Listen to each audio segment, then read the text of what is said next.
This is a counting circuit. Well, two of them really. The counting circuit can do some cool things, such as counting down and up. But how exactly does it do this? In this short video, I'll work you through how each of these 4 chips helps make this input turn into this counting.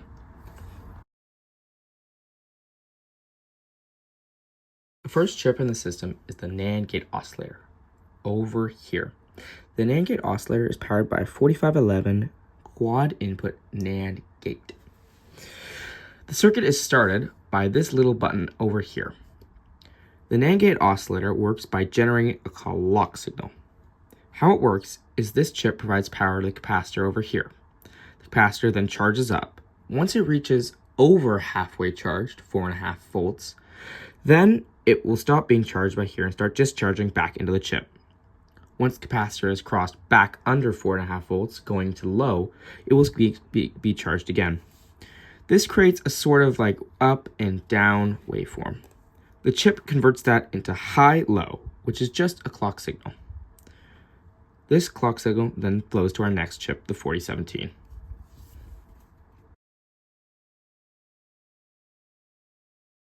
The next chip in the circuit is the 4017, right here. On the 4017, there's 10 pins that represent numbers 0 through 9. The 4017 takes the clock signal and then advances its output from 0 to 9. So, for example, when the clock signal gets high, it'll go from 0 to 1. Then it goes back low and it freezes. When it gets high again, it'll advance to 2. Here is a picture of that system shown with LEDs.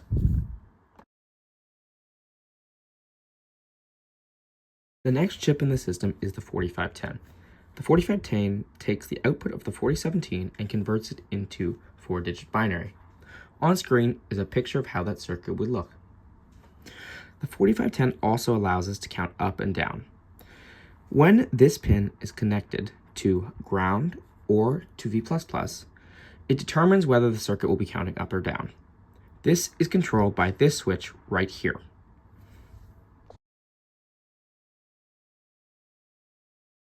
The final chip in the circuit is the 4511 7-segment display driver.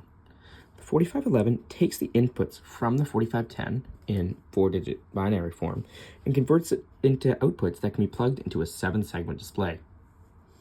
It is important to condition the pins on the 4511. As we can see, these 2 pins are connected to V++. This is because they are related to the testing of the 7-segment display. One of the pins is the lamp test pin. The lamp test pin, when connected to ground, will illuminate all segments of the 7-segment display. The opposite will happen. The display will be blank when the blank display pin is connected to ground. There is also the store pin. The store pin allows you to freeze whatever was last happening on the display. The store pin is currently hooked up to this switch right here, allowing the user to store manually the last number.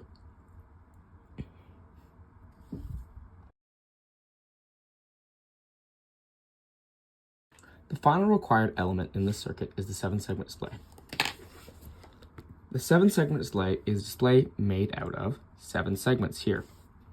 If we pull it out, we can see on the bottom there is a bunch of pins. This pin right here in the middle and this pin right here in the middle are common ground pins. Only one needs to be plugged in for the circuit to work, however. The rest of the pins relate to different parts of the display.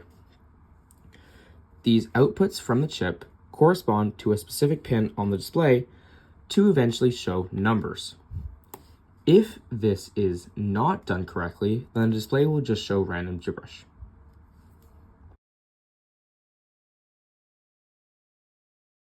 Now that we've talked about all required elements of the circuit, such as all 4 chips here, the up-down switch, the 7-segment display, let's talk about the extension elements.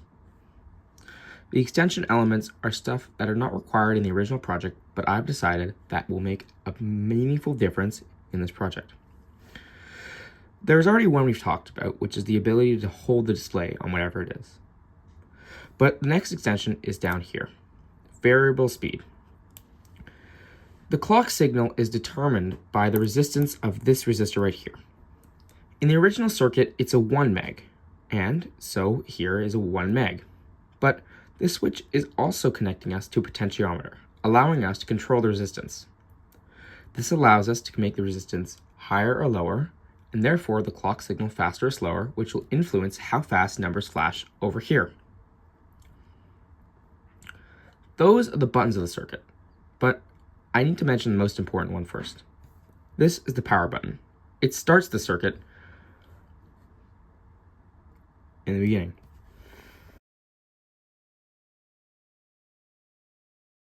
Regrettably, during the transport back to my house, something on this circuit broke, and I can't figure out what.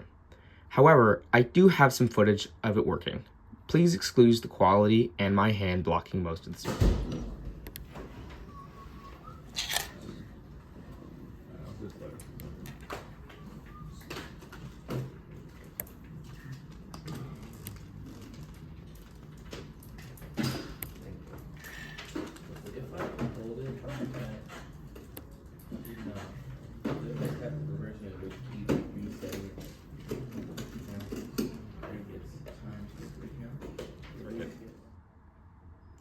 Well, now that you've seen this one working, let's move on to the final device.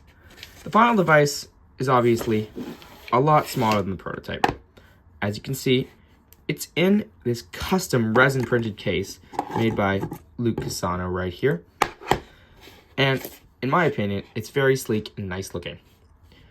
The final device also has one little extra thing, which is an on-off switch, as the battery is inside the case here, and leaving it on constantly would drain it.